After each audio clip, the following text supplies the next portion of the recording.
Here we are on the Flint Hills Trail on the Quenemo side of the K-268 bridge. Being rebels, because We we're on the other side of the We went past the orange barrier so we could get a better look. And they're making progress, but I would have thought they would have been more further along than this by now. And I'm thinking this was placed here just for people like us. To stop us from trying to go on through with our bike and walk on through, which I would do if that tree wasn't there.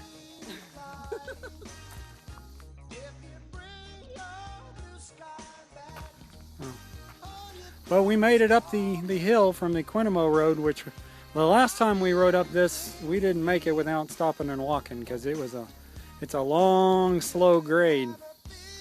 We had a bike with tubeless Yep. inner tubes, so And a wheel that was kind of cockeyed. we got rid of those, and the bike is much lighter and easier to ride. Yep.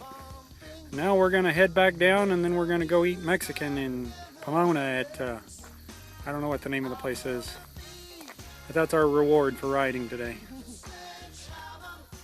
And here we find back by the sign, I guess they think they need protection from this crazed bikers.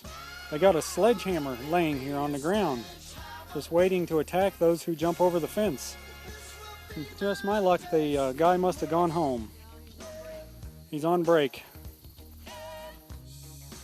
Little did we know when we went on this excursion that we would be passing the Ant Grand Canyon.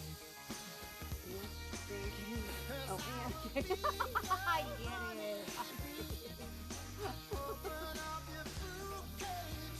There's a rather large crack down the middle of the trail here for a little ways. You wouldn't want to get your bike tire in that. It might hurt a bit. I'm thinking you would have gravel for dinner.